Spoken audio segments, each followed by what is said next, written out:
we are big time storytellers, and you need to tell a story. That's what connects, especially today with the younger millennial golfer. It's all about experience, and they love these stories.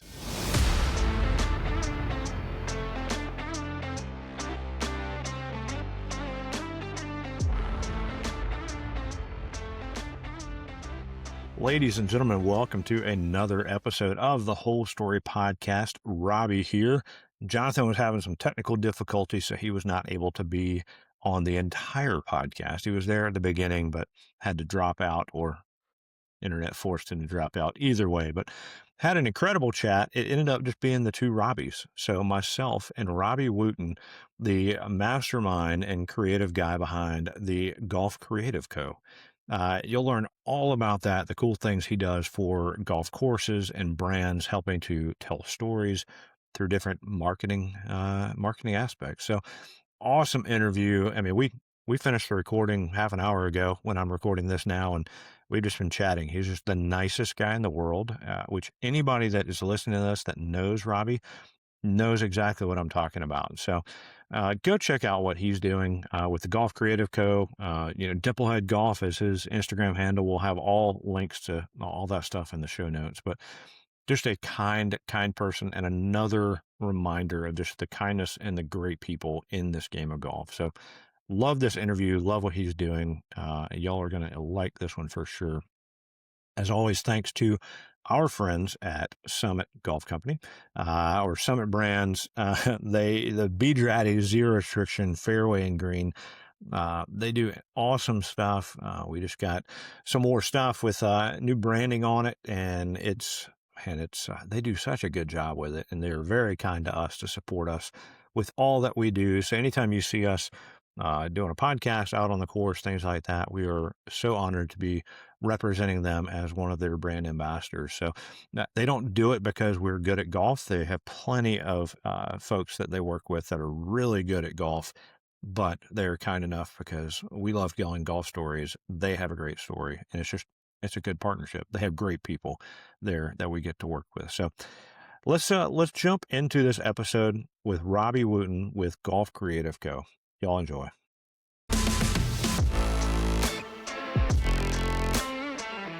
Joining us today on the Whole Story Podcast, another Robbie. Jonathan, this has to be the first time we've had a second Robbie on the podcast, Mr. Robbie Wooten. Robbie, thank you for coming out today. Robbie, thank you very much. Yours is spelled with a Y. I'm IE.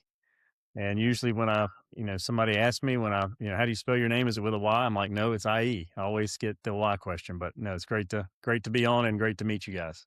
Yeah, I get the, hey, can you change that? Because you've already spelled it wrong. So most of the time they don't even ask. They just assume it's the other one. So, yeah. But yeah, so Jonathan, two Robbies here. We're going to have fun with this today. But Robbie, you do some really awesome stuff in the world of golf. And we're going to talk about that, but we've got to get to kind of how you got into this game. We were just chatting beforehand. We're recording this a week before the Masters, and we were just having some good conversation about different stories about going and things like that. And obviously it means a lot to you and your family. And so we want to know though, when did golf become something for you? I know your bio says you've been doing stuff like this for 30 plus years. You don't look like you've been doing something for 30 something years at this point, but tell us your history in golf. Okay, great. Yeah. Well, 56. Yeah. I'm, thankful to have my dad's genes, I guess, but been around way too long, I think. So yeah, my dad introduced me to the game at a very young age. Played a bunch of sports though growing up. Fortunate enough, I went to a very small private school in Winston-Salem, North Carolina, and small enough where you could play basketball, baseball, golf, and I'm not going to count cross country as I ran it, but I only did it to get shape for basketball. I was not very good at it. But the others, I had a lot of fun with, and just blessed with, again, my dad was pretty athletic. And so I was able to pick up the game pretty quickly and easily. And baseball was kind of my thing though, going through high school, and was going to go play in college, and tore my quad in half in halfway through my senior year trying to beat a throw out to first base. So I went back to I was going to High Point. It's now High Point University, which is, was very well known last week in March Madness. But it started as High Point College for me, my first 3 years, and then it changed names the last year. I went to the golf coach, and being a small private school there too, I said, "Hey, baseball's done. Can I walk on, for the golf team?" And he said, "We may actually have a spot for you after watching me play." And so made my way on, obviously, way on the team. Played all 4 years. I had a great time, great experience. Went to the national championships one year, which our school had never ever done. We had just a little band of misfits that just could scrape it around good enough. And then after college, I majored in computer information systems, so I was writing a lot of code late in the night after getting home from practices, and graduated. And there really wasn't a lot of opportunity around Winston-Salem, where I was from. I really wasn't interested in moving to Atlanta or some of the bigger cities that had tech opportunities at the time. And a great friend of mine that I played on the golf team with got hired to be an assistant pro in Orlando with a club pro out of Lexington that we both knew really well. And after about 3 months down there at their new club, he called and said, "Hey, do you want to get in the golf business?" And I thought, well, I got nothing else going on. My dad and I were trying to run a small town golf shop, and I did a lot of club repair and regripping in college for extra money. And so we started doing some of that on the side. He was retired and bored, and I was bored. So we had some fun with that. But then my dad's like, "You need to go get on your own and get out to Florida." And went to Orlando, and wanted to try to play a little bit on the mini tour and try to work. But that just you know, doesn't equal out. You just cannot do both and be successful. So started working my way up the corporate ladder with a management company there. And at 25, they moved me back to Raleigh, North Carolina to be a GM of a club there, which is no longer anymore. It's a real estate development, Wake Forest Golf Club, which had the longest par five in the world at the time. I think a 711-yard opening hole. And Opening hole. Wow. opening hole, yeah. Uh, Opening hole. And the first time I played it, my assistant, switched head covers up on my Callaway Warbird, and I hit 3-wood off the first hole, and he's like 60 yards by me on this 700-yard hole, and he looks back and starts laughing. But yeah, so I did that for a couple of months there, and I really they wanted to. I was going to replace the head professional's role there, who had been there forever, and he was a staple to the golf community. Taught Chip Beck as a junior and Scott Hoke, and very beloved. And some members came to our leadership and said, "If nothing against Robbie, we like him a lot." And Ronnie was just an old school, older guy. And they said, "But if you get rid of him, we're leaving and following wherever he goes." So they asked me to kind of take a little bit of a training role for him, keep him there, and they wanted to move me around the country. And I'm like, man, if this is what the golf professional life is like. And then I read an article, I think PGA Magazine came out and said the average PGA pro moves, I think back then it said 11 times or something in their career. And I'm like, Wow. that's not for me. So I started dreaming up this whole idea of golf marketing. My father owned a printing company who worked primarily with advertising agencies. So all of my summers from about 14 on, I would kind of tag along with my dad and sit in these conference rooms and listen to these ad execs and talking about all the things they need and campaigns. And I always enjoyed that. And so I did get a minor in marketing in college. And the National Golf Foundation came out back there in the early 90s and said, we need to build a course a day for the next 10 years to keep up with demand. And so when I got to Orlando, you started seeing a bunch of these golf communities popping up for people to sell houses around, golf course and make a bunch of money. And then they would dump the golf course once they sold the last house. And so that brought in a bunch of new competition into places that never needed marketing before because they were about the only play in town. Now there's 6 others, and everybody went from playing 55,000 rounds to 32,000. And they're like, well, how are we going to get that business back? So my crazy brain started, clicking, thought, well, you know what? There's nobody doing marketing for golf. I did a bunch of it for the management company on my own and would call my dad, have him print up coupons and all kinds of stuff to ship to my club. So I decided, to jump ship after 4 months of being at Wake Forest and started the company in 1995 and just celebrated 30 years last fall. How about that? What was the name of the company now? Because I know we're calling it Mhm. Golf Creative Co. now or company now, and Mhm. I don't know if that's a rebrand or a new project. But what What's it been for the last 30 years? Yeah, it was Impact Golf Marketing, Okay. and we decided with a lot of new things that we're doing today, we're kind of solutions providers. Um, and we just, I thought, you know what, we just need to breathe some new energy into the company. We're doing some exciting things, especially in the social media creator influencer world, content creation space, and we've always kind of prided ourselves on the fact that we're not a cookie cutter company that just has one box, one size fits all. And so we've always been very customized in our approach for everyone, which you really have to be if you're going to be successful in marketing. And we just, I don't know, it was, 56. I just needed a new challenge, new opportunity, something new to get excited about. And I had hired our new director of social media, Taylor, back a year ago, February, and she was really gung ho about it, and she kept me locked in and wanting to do it, and finally talked me into it, and so now we're Golf Creative Co.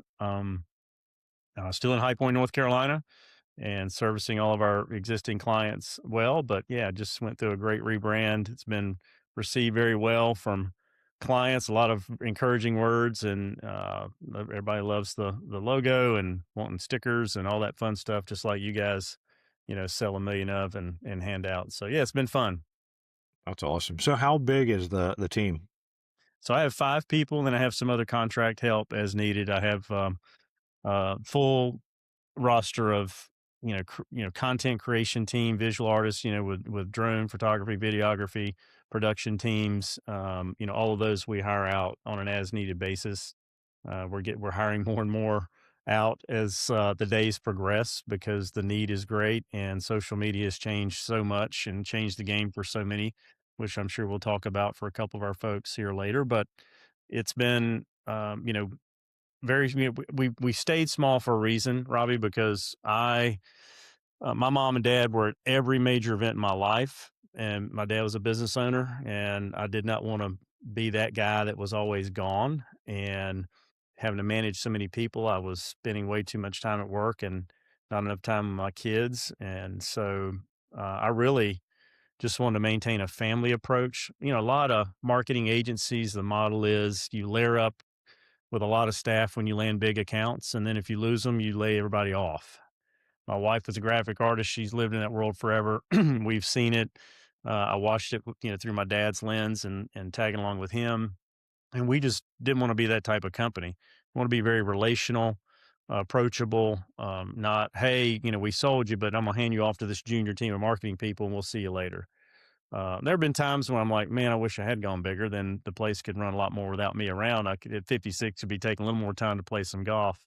But I love it, and I wouldn't trade it. I've got a great relationship with our kids who are now in college, and yeah, I wouldn't trade those years of really dialing things back and keeping it small just to be at home with them and my wife and make sure I'm not on the road and living out of a suitcase all the time like I was there for a while early, right after the kids were born. So, yeah, maintain small. I mean, obviously, though, now with the rebrand, we're actually trying to grow and do some bigger things and actually build a bigger company at this point. Now that kids are out of the house and moving on their own, so some exciting times.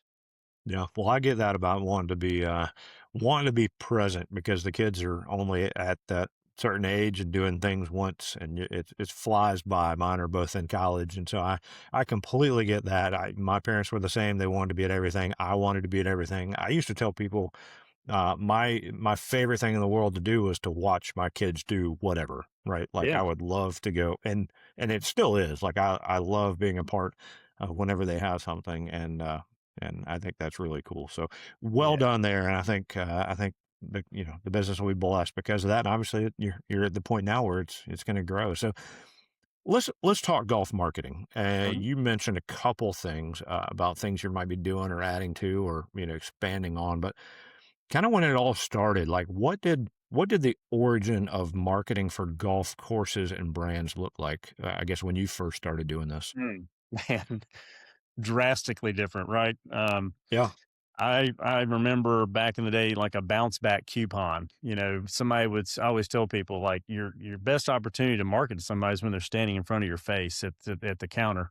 So we would do this thing in Orlando where you play, and then we give you an offer to come back and play for I can't remember at the time, maybe let's say half price, within 10 days of your visit, and those worked extremely well back then. We would print a bunch of rack cards and put them in hotels, especially in a place like Orlando, because we would get a lot of traffic from those places. It was just very, very print oriented, print advertising. When I got in the business, I'll backtrack just a second. My last year in college, I remember our director of our computer information systems department said, "We're going to go over to Wake Forest and we're going to hear a speaker talk about something called the internet." So, they Al Gore showed was there. Nice. yeah, that's right. That showed us this thing would pop up and showed a couple stock prices and the weather, and we were like, "Ooh, that's cool." But by '94, a couple of golf courses we were getting approached by some groups. Hey, do you need a website? And we're like, I don't really know if we need a website, right? So it was at the time I actually started the company. Very few clubs in '95 had websites, and so anyway, but going back to the origin, it was a lot of a lot of press releases trying to get golf magazines to write about the golf course. Most courses, to be honest, even in '93, four, or five, still had to call a week in advance to book a tee time. In a lot of cases, if it was a very popular place. But by '96, 7, 8, things really kind of flipped on their heads, and that's when everybody started looking around. They lost, 10, 15, 20% of their play because more competition, and the bounce backs weren't working like they used to, right? And so, we watched it evolve to, okay, now everybody needs a website. So the first website that we did was Tobacco Road, if you've played there, Oh, yeah. and we landed them as a creative account first to do a bunch of brochures, collateral, print advertising pieces, because they'd gotten ripped off by a high priced agency in Raleigh and did not like paying $5,000 for a little trifold brochure just for the design. So they panicked, and a friend of mine connected me, and so we had a great, first 3 months we were doing a bunch of that, and he calls me up and said, "Can you build us a website?" And I'm like, "Sure, I can build you a website." When I Of hang up the course. phone, panicked, I'm like, "We've never built a website in our life, so what are we gonna do?" So I immediately drove to the Barnes& and Noble in town, and I bought a book on HTML, which really wasn't entirely different than what I had learned in college. The language is a little different, but syntax is all the same pretty much. And so I built them a very, of course, at the time it looked pretty cool website. In a matter of about 3 or 4 weeks of writing HTML code, and so that's how we kind of got started there, and then eventually, grew enough to where I hired a full time web developer to build everything for us, and then, by gosh, I'd say 20, let's see. Well, Tobacco Road came back and said, "Well, we've been collecting all these, mailing addresses, and we started asking for email addresses. What should we do with them?" I'm like, "Well, we need to email them." So I went to Office Depot that night, and luckily there was a software that would let you import an email list, and you could blast out an email. So we tried it, and it generated $17,000 in a week for Tobacco Road, and then back then they were charging like $49 to play, and Wow. so that was a lot of rounds of golf, and so we're like, "We're on to something." So, at that point, the web and the email piece took off in the digital space for us, and we had, 150, email clients, 110 website clients we grew to there. And then obviously as Google came on and Yahoo, Bing, and all the search, everything shifted into a lot into pay per click. In addition to email and the websites, which are all obviously still viable, and then the digital marketing space with and social media, everything's really just heavy, heavy digital. We do so little print advertising for clients anymore. I mean, it's all but none. We do very little printing. We used to print probably $300,000 worth of product for people a year, and we might print 10,000. Just doesn't. People just don't need that anymore. So, being tech heavy, tech minded, everything is shifting in that world, which is great for me. That's where my brain loves to solve problems and use technology to do it. And now with AI, which is a huge thing that we're jumping into, and it's changing so fast. It's gone from paper to AI telling us what to do almost. So it's it's been a Yeah. whirlwind in 30 years.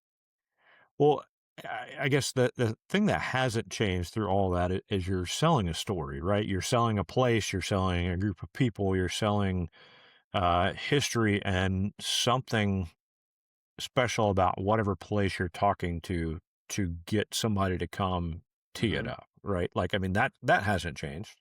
No, no, it hasn't. The challenge for most clubs though, Robbie, is that um, they don't think about their story, and so their mindset of marketing is selling price. Hmm. And so most often when we come into a club that's struggling and needing business and a turnaround, we have to help them craft a story because they've been just thinking price has been the sole driver. When in fact, and for decades I've known this, through research, price is usually around number three on the scale. It's not the first. Now there's a certain demographic, the older, has a very price conscious, the senior market, which I'm heading towards a lot faster than I want to. They're on that fixed income thing, right? So it's one of those things where they're hyper focused on it, but that's just a smaller chunk of most clubs' business. And so we are big time storytellers and you need to tell a story. That's what connects, especially today with the younger millennial golfer. It's all about experience and they love these stories, which I think has just been part of the resurrection of golf since COVID. This group is coming along golf crazed and they want the unique factor. They don't care about price. They don't care what they shoot on these. They don't care how hard the golf course is anymore. Back in the day, Tobacco Road, you either loved it or hated it. And the reason you hated it's because you shot 95. It wasn't because you didn't like the layout. It just beat you up. Now, guys go out there with their high noons and transfusions, shoot 95 and laugh all the way around and have memories with their friends and go home and they don't give a rip. So, but tour storytelling is what it's all about. It kind of gets people excited to come. What we've been able to do at Todd Hill Farm and that restoration project has been tremendous. Mike Strantz gave us an awesome story to tell there. And it just makes life a whole lot easier marketing when you've got something to tell that gets people excited about the journey they're about to experience. And so, yeah, storytelling is number one. I spoke on this at the PGA show last year.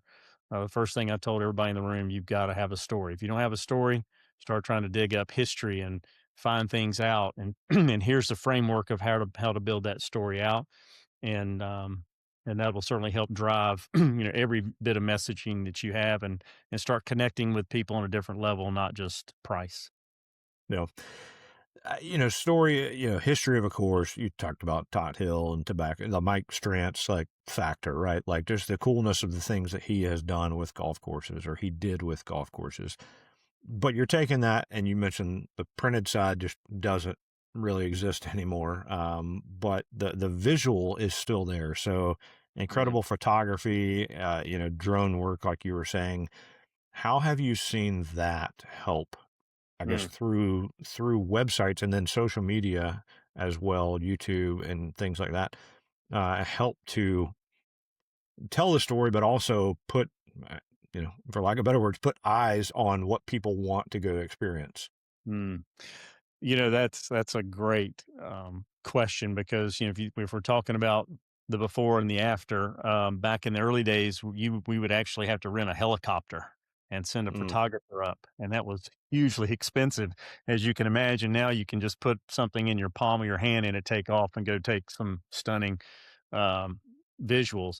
It, you know, Photography, videography has always been one of the key components of great storytelling, to draw people in. And so everybody seems like they're a drone operator these days. Like we get requests almost weekly, can we come shoot your golf courses or be a part of your portfolio to offer up? um, excuse me. So yeah, it's everything. I just remember some of those early Tobacco Road ads with they had some stuff done before we got involved that was aerial and showing the stuff carved out of the sand pits of Sanford there. And every time we ran those people, it just blew people's minds. It drew them into that advertisement. And so that's never changed. The quality of that stuff has never changed. And with the quality of the drones today and the equipment today and the affordability of it all, you can capture some amazing things that help. Todd Hill is a great example. I'll just use them as they're kind of my poster child at the moment for modern day marketing. In that we spent $0 on traditional marketing the last 2 years there, and have had the two biggest years in their history. We invested heavily in drone videography and photography. And basically, if your portfolio is strong and you want to come trade some golf for visuals, we would come on. And we built up probably about 15 months of content from all of that that has been captured. And we leverage that across social and the website. And it's what draws people in. You see this flying over these rock formations at Todd Hill Farm and down over this double green at 10 and 12 and flowing from the top of the hill down the bottom in the pond and people just mesmerized by it. It's gorgeous. How can you not be? And so those things are, I call them mission critical, which is why I said, we were investing heavily into the content creation world, because most clubs don't have the resources, the time, or to do it well. And they just have a member that pops out and has a drone they do on for fun, and they just wrong time of day and all that.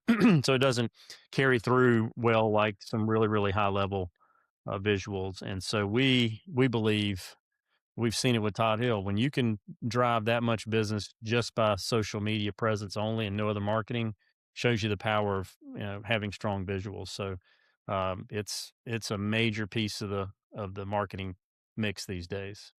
Yeah. And there's the domino effect of that too, right? Like you've invested in the incredible drone work and you're surrounded by great people that can do that. And we can talk about some of these guys here as well. But you do all that on the front end. You build up a social media catalog where you are professionally showing off this stuff. And then you said the past 2 years, you've had two of the best years that they've ever had. And then the domino effect is people will come out and they all have these, right? They all have phones and they're taking pictures and telling their friends about it through their own personal social account. So then all of a sudden you're getting this free marketing and like hey, you need to go play here, or, hey, we're going to go back and I'm going to bring, X number of different people. And so does it keep rolling? I mean, have you seen that? It really does. The UGC, the user generated content, is about as powerful as the stuff that we post, because you're showing one thing in our world. You want to show authentic content. You don't want to show something that looks over commercialized. People can see through that now. And the UGC is super helpful in that regard, because the guys are showing, and the ladies too, are having fun with their friends on the golf course, making memories. And so it plays a major role in the success of social media. And what's fun is when we deliver some of these visuals, inevitably we'll get 10, 12 comments. We're coming in 2 weeks. We'll see you in a month. We're coming in 3 months. We can't wait. And, we're getting so excited every time we see these pictures. And so they have all these visuals in their mind before they ever set foot on the property. And it just gets them excited. And when they're excited, they come in, they're going to spend money in the golf shop. I mean, they're going to make it a day.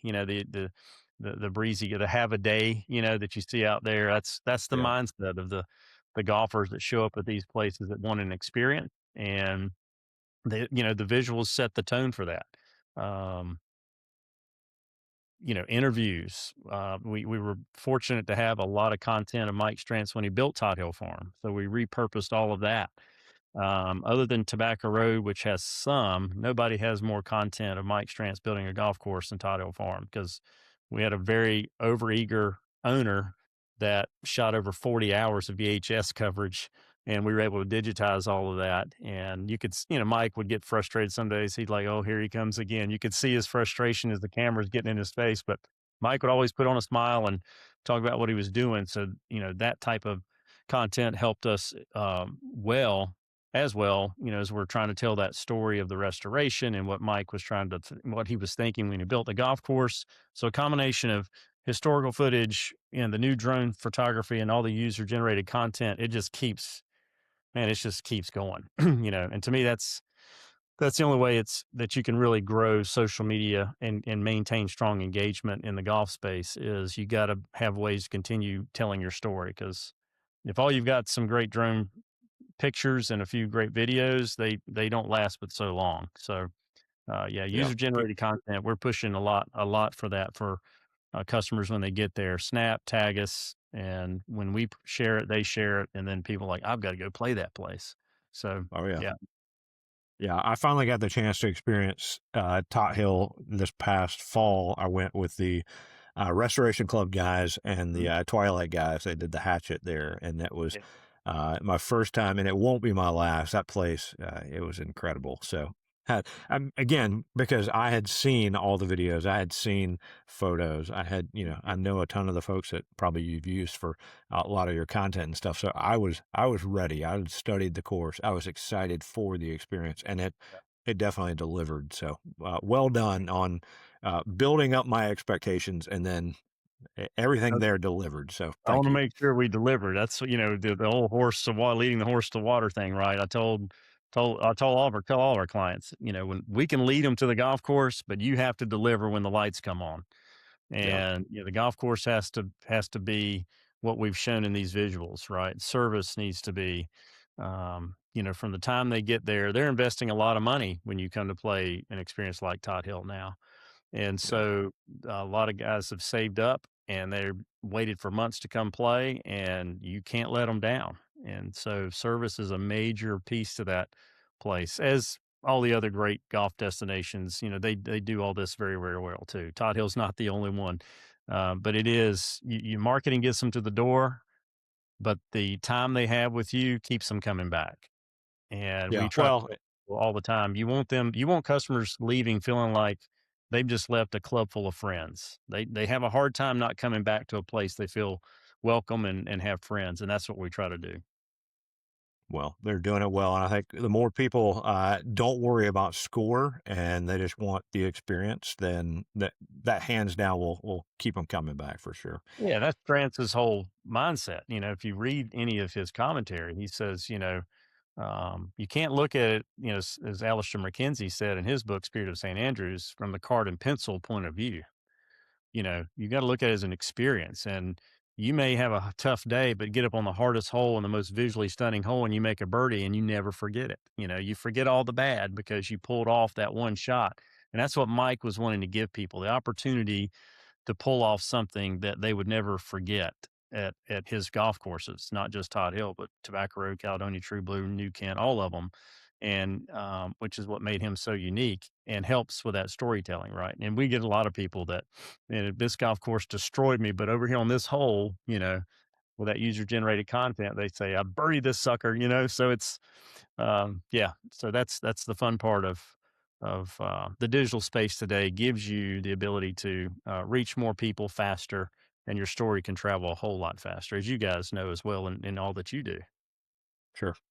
Well, so let's talk a little bit more about some of the things you offer for these golf courses or places. And I guess different. It can be different for each one, but all the way down to even managing the social media, right? So when somebody thinks they're interacting with Tie Hill Farm, it's not the guy behind the counter, but it's maybe you guys. Is that correct? Right. That's correct. Yeah, and a lot of pros, or I would say GM, director of operations, they just don't have this. Well, the staff doesn't have a lot of time to focus on those things, nor are and very few have been well trained and versed in that because you can post something that you think's fantastic, but your caption is very offending and you don't really realize it, right? So we help protect clubs in that regard. And so in that case with Todd Hill, we will turn stuff over and ask staff to answer certain questions via DM that come in that are related more to either course conditions or things that, and we're just up the road from there. So it's easy. And we're down there a lot. So we kind of know everything that's going on. But sometimes it's best for the staff to jump in and chime in. But what we try to do is get them to have their heads on a swivel looking for content and shooting with phones and sending to us. So they do play a role. But there's a whole strategy behind everything that we post. And, we do handle and work on all of that. here in our office, and then we coordinate that with the team there to make sure we're all on the same page. But, like I said before, everything we do here is custom for facilities. I don't go in and try to sell our entire bucket of services to every prospect that comes, to us. The first thing I do is I just listen. The customer will tell you what they need. And what I have found in 30 years is be a good listener, fill the gap where they have the gap or gaps. Be a great partner. As my dad always taught me, do what you say you're going to do when you say you're going to do it. And partnerships will flourish from there. And we've been very blessed. We've had clients. I've got one client that's 27 years with us now, several that are over 20, a bunch that are over 15. I just believe in great partnerships, not vendor relationships. Vendors get fired, partners work together to solve problems and to help each other. And so that's been our focus. And so when we go in, we'll sit and listen to what their needs are and then try to fill that gap with our services, which could be as small as, hey, we just need to somebody needs to handle our email marketing. We we don't send out any emails anymore, maybe once every 3 months, and lost connection with our database, to, hey, we need a website built, to we need some strategy. We need some help with social media. We've got somebody on site. If you could develop the social media plan and the assets they need to go shoot, we trust them to go do that. That staff does. All the way to a Hilton Head Island or North Carolina Outer Banks tourism, where they actually hire us to do everything soup to nuts. So we write the grant request to receive the tax dollars for marketing, and we build a marketing plan based on those dollars, and then we execute everything, report back on everything, and then file all the reporting with the government agencies to show the proof and transparency of it all. So we can do very light lifting to super heavy lifting. But we do love the tourism space, the destination experience type facilities. They're a lot of fun to work with. We love all of our clients. Obviously, they all have, they get our juices going with their needs. But there's certainly every business has sweet spots, and the tourism and destination space is a big one for us. Yeah, I mean, you're selling a whole lot more besides just the grass and teeing it up, right? That's right. Yeah, Adding to the experience things on and off the golf course. that's right. That's right. Yeah. Well, how do you grow? Like you talked about the rebrand, you talked about Mhm. like wanting to bring on new partners. So how do you do that? What do you besides word of mouth and the trust that you've built with certain people? But Mhm. what's the game plan? Yeah, that's the secret sauce, right? But yeah, it's funny, for years I used to joke with my staff, we're this, big marketing firm in the golf space, not necessarily the size of people, but our reach. But we had no marketing plan for our own because we had so much coming in from word of mouth, or Tobacco Road was a big account for us. So when people said, "Who does your work?" they would feed them over to us, right? Same with a number of other clients. And so we had more than we could handle. So I'm like, I'm not going to go out and spend more money and bring more clients in that we can't support. Again, trying to that delicate balance of work life balance and maintaining that. So for us to grow, really what we're trying to accomplish moving forward is finding these bigger accounts that are that obviously understand and fully appreciate the need for storytelling, content creation, social media, reaching the next generation. As I'm telling customers, there's a great opportunity, and I haven't seen this probably since the start of the internet, for you to tap into the next generation of millennials that are golf crazed or spending a lot of money. They're your customers for the next 20 to 30 years. So you better start speaking their language. And so we're looking, we have a lot of opportunities in that space. We get calls from very small clubs that need help, and I have a very kind of soft spot for them because they're longtime great clubs in their communities, and we jump in and we'll help anybody. I don't typically turn anybody down, um, unless they just sometimes they're, well, I need all this stuff, but I don't have a budget, so you know can't hard to work for free. I I don't. need the cheapest and best. Yeah, that's the yeah. I don't. When And again, I don't speak poorly of any competition, but when Golf Now came around and started giving away everything for free, that kind of shifted some mindsets in our space to thinking that all marketing should be very affordable, but it's good marketing. My talent here is not cheap by the hour. They're very expensive employees and well worth every penny. But there's a lot of things that we do. We call invisible hours that these clients don't see us doing to protect them, protect their brand, help them grow, help them kind of stay out of their own way. There's a lot of little things that we do that come along with our partnerships with these facilities. So we're looking to grow again in the big destination experience space. We want to tell stories in a bigger, more special way. Golf, as you guys know, there's nothing like it. I mean, the stories alone, like, golf trips, we run into these groups with some of our clients that have been coming to these places for 20 years, and they've had one of their, the longtime guys on the trip pass away, and they do something really neat to honor him. And there's so many incredible stories. I'm working on a project now with something similar to that, that we're going to, talk to these groups and how did you get started? Why do you keep coming here? And those are fun things to do. So for us, that's step number one. Continue servicing our clients here, and obviously we're not looking to shed any of those to make room for new. We love all of our clients, and we want to continue to service all of them well, and which we continue to do so. But to me, that's our biggest focus. We've gone through a pretty in depth program here with a great friend of mine that is a kind of a CEO mentor that can kind of get me out of my bubble here and stretch my limits thinking and growth and scale. And the last 9 months have been spending in that world too. So a lot of exciting things to come. Certainly over the next, oh gosh, the next 12 months, we've got a lot on the plate. It's, start coming out. That's really, really exciting. That's awesome. It'll be fun to watch. Well, Yeah. I mentioned it, and we'll talk briefly because I want to respect your time and start to wrap up. But the Carolinas, like I tell people like that the amount of creative talent in the Carolinas is incredible, right? Mm, We've talked to Josh Stevie, Dave Basin, we've talked to so many people. Interviewed Billy Richards recently, and yeah. just we can go on and on and on. Matt Jr., like so many people that do incredible work from the photography, drone work, and I'm sure a lot of these folks have partnered and worked with you on a lot of those things.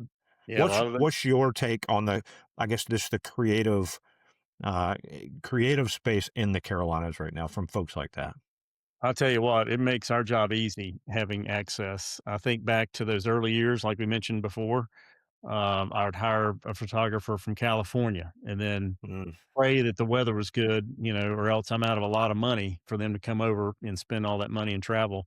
And, it rained for 3 days that we had planned for their shoot. So it's great to have a Billy Richards. I've used Billy and I have partnered a lot on his work is incredible, and he's so close. We can. Hey, tomorrow the weather's not looking great. Fine, we'll pick another day. It's so easy, and there's a pool of so many incredible people in the Carolinas, even Virginia with Cam Curry and doing some cool FPV drone things.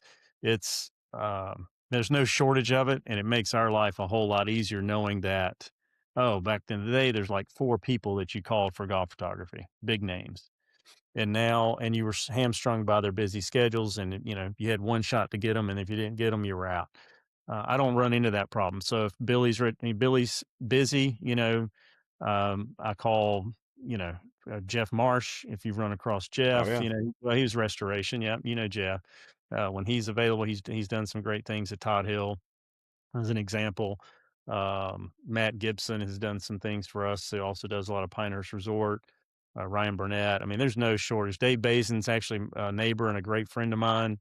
Um, saw just passed him driving in the office this morning. He and his wife walking in the neighborhood. So, man, you can call them up for, especially Basin. Such a great guy. yeah. And he's done some he resurrected the Todd Hill Farm logo, that Strantz had pencil drawn, that we had the original sketch, and he, digitized that, and along with some other things that have helped our branding there. And so, man, I mean, I'm spoiled here in the Carolinas, as are many clubs that have used these incredibly talented people. I don't think they realize how good we have it here sometimes. But if you go back to 20, even 20 years ago, like I said, there was a pot of maybe 4 to 6 people that you really could trust that was gonna, come in and shoot your golf course very, very well. Um, and now it's a plentiful, it's really, really fun. And what I really like, Robbie, is the fact that most all of them have their own unique style and approach. Mm. Um, Bill and they all stand out, right? I know Matty June's work when I see it. I know Billy Richards' work when I see it, Jeff Marsh's. You just as soon as I see it, I know who shot it because they all are so creatively minded. They want to be different. So one guy's visuals might be a little more warmer in tone. Others may be more historic vintage looking. Some are like Billy, just super popping and vibrant. And so, yeah, gosh, that's part of the reason we built this network up, that, people call us all the time. Do you have a good photographer? Do you have a great drone? Yes, we do. Yeah. We have plenty. Tell us your style. And, we're down now. What's your style? What are you looking for? And we know how to handpick them. So yeah, they're the Yeah. best. And they're great people too, which makes They working with are, you. they are, and that's the best part. They do incredible work, but yeah, they're just great people, fun to hang out with, and just so kind. That's one thing that we've been doing best ball for 3.5 years, and on our fourth season of this podcast. But the amount of kindness that we've found in the golf community from everybody we've met is just. That's the best part for us, like getting to meet and develop friendships and relationships with so many new people. So it's a lot of Yeah. fun. Yeah, I mean, like you and so many others, just to sit down and have these conversations about the game that we all are very passionate about, and the relationships that we have formed from this game are, like I said, the game's second to none. And I love some other sports, but there's nothing like the game of golf and bringing people together. And yeah, when you leave, like some of these names we've mentioned today after a conversation, you're like, my life's better because I know that person. Um, and I can say that about hundreds of these people. And that makes, doing 30, when you're in a business 30 years, sometimes you get a little jaded and you can get a little, like, grumpy. When you're around great people like you all and the names we just discussed, it just fires you up because there's other creative people that want to help you tell your story, and it always keeps the juices flowing, and it's fun, man. It's just so much fun. So yeah, It's a lot of fun. It's a lot of fun. Well, we could continue talking for hours. I know we just need to find time to do it in person. But you can do it. as we start to wrap up, we ask everybody kind of a series of questions. The first one, and this is really how we started everything. We want to know the story of your most memorable golf shot. Most memorable golf shot, man.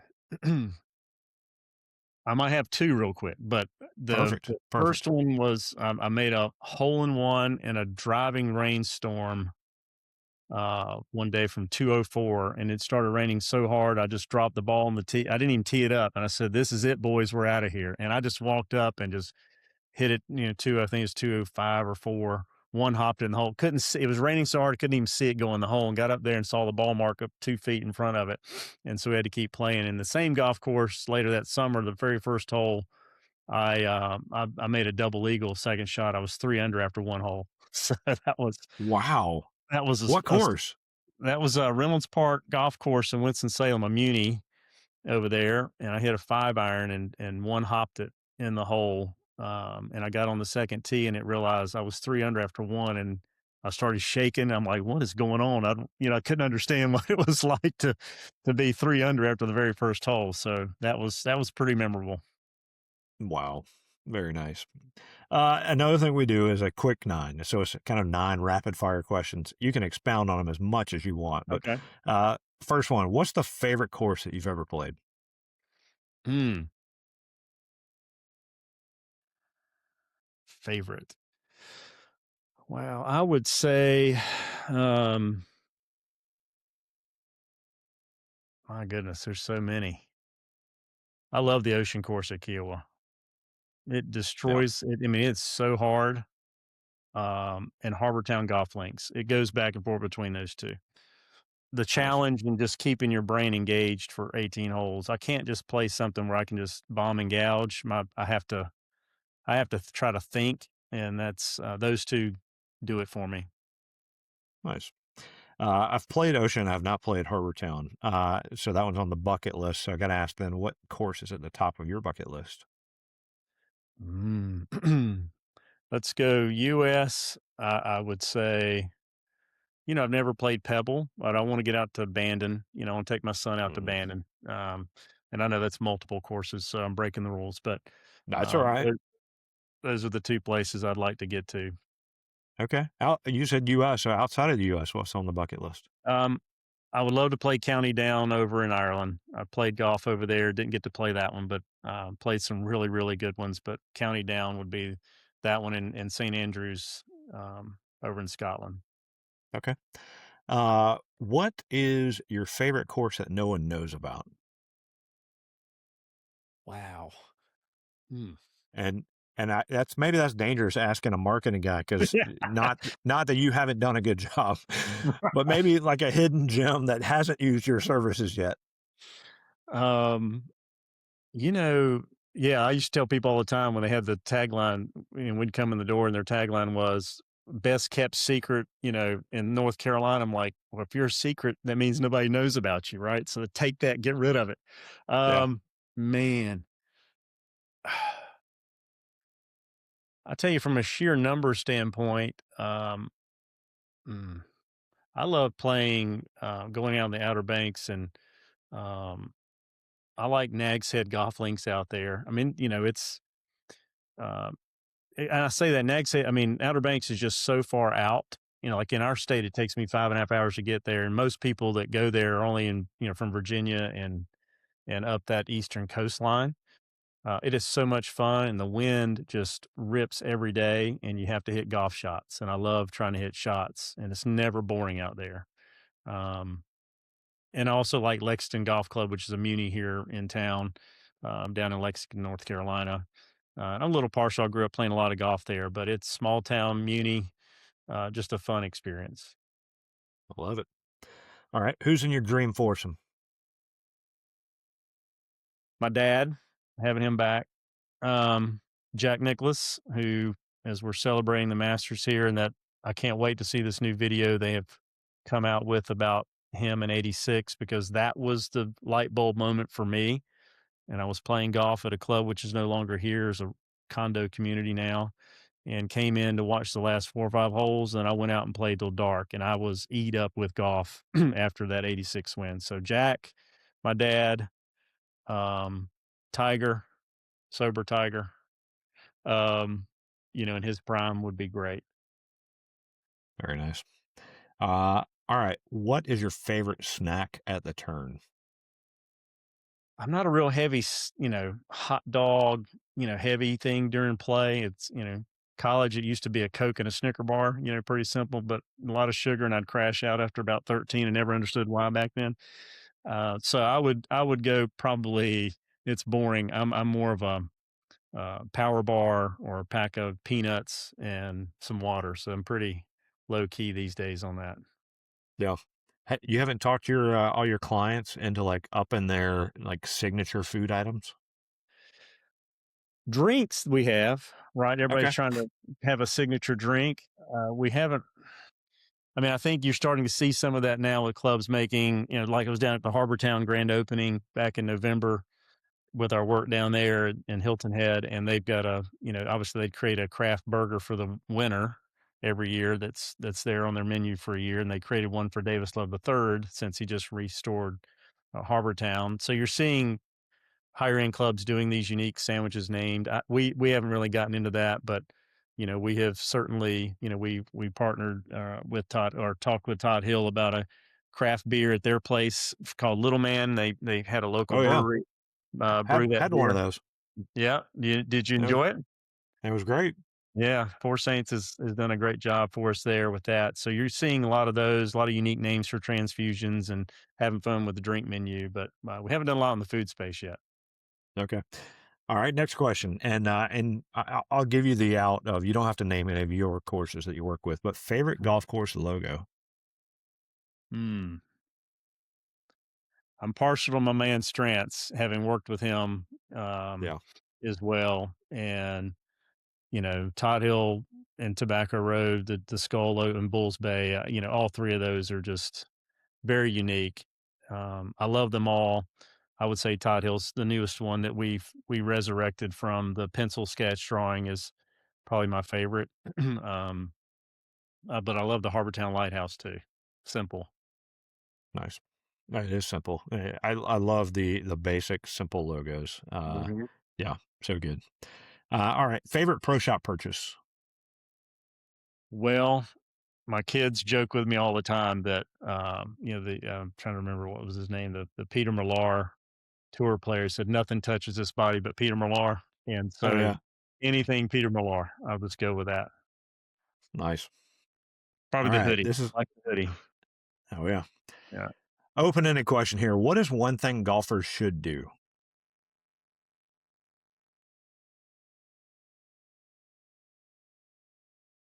I would say have fun.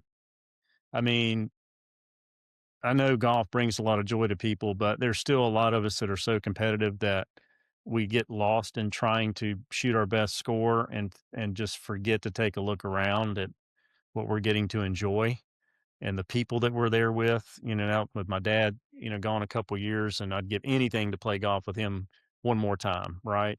And I think back to all the times we played, and I was just in such a competitive mindset, trying to not necessarily beat him. Maybe when I was 12, 13, yeah, you're trying to beat your dad, right? But as an adult, I was still trying to grind for a great score instead of just taking in those special moments. So just slow down, take time and enjoy it. Every round has an opportunity to give you something to last a lifetime, and the people that you're with, and even maybe you get paired up with somebody you've never met before. If you're lost in your own little world, man, you can miss out on so much. Right, great answer. All right, last one. You got to finish the sentence. The best part of golf is People like you. I mean, that's oh, when I say that, I mean it's people that love the game but love the relationship building, and this is our first time we've met. I feel like I've known you forever. I Like, know. we could pick it up tomorrow and go play golf and have the It's best a time. Robbie thing. I think maybe that's what Yeah, it maybe is. it's a Robbie thing, Yeah. but I'm serious. That's to me is the relationships that I have made in 30 years in this game, I would not have gotten in corporate America.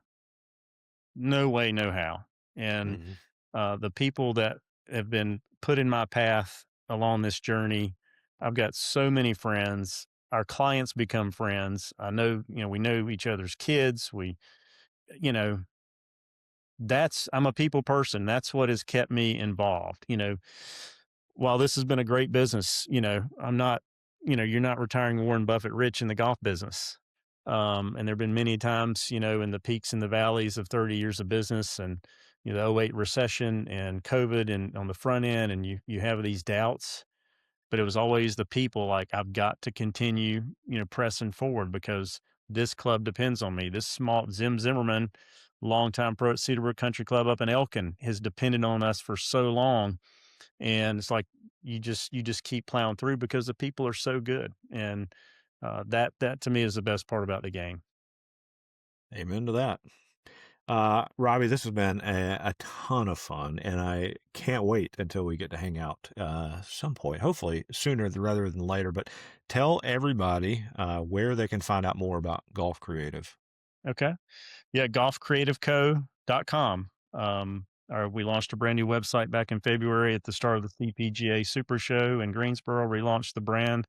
Everything that we do is in there, case studies and all the fun stuff we can do, all right there. And obviously, you can reach me through the website. We also have social media at Golf Creative Co. and my personal at Dimplehead Golf, where I share some of my golf stories. Not enough because I'm too busy doing all my clients' work, but Yeah. we're going to work on that in 2026. That's my goal. Yeah. Real quick, the name Dimplehead. What's that? Years ago, it was golf on the brain 24/7. You know, Okay. so it's just this overly creative thing that I thought of one night, probably laying awake wide awake at 3 in the morning, and some of these crazy harebrained things come to The mind, best and ideas, right? yeah, and so, yeah, just I thought about, golf on the brain, so Dimplehead. I love it. And I so love it. that's what that is. There's no brand around it other than just the name of, I haven't done anything with that, but that's my Instagram handle. So Nice. Robbie, this has been a lot of fun. We'll put links in the show notes for all those things and highly encourage everybody to check out what you're doing. And especially if you're looking to grow your golf business to give Robbie and the team a call. So, sorry, Jonathan had some connectivity trouble. He would have had a lot of fun with this chat as well. But for Robbie, this is Robbie, and this has been another episode of the Whole Story Podcast.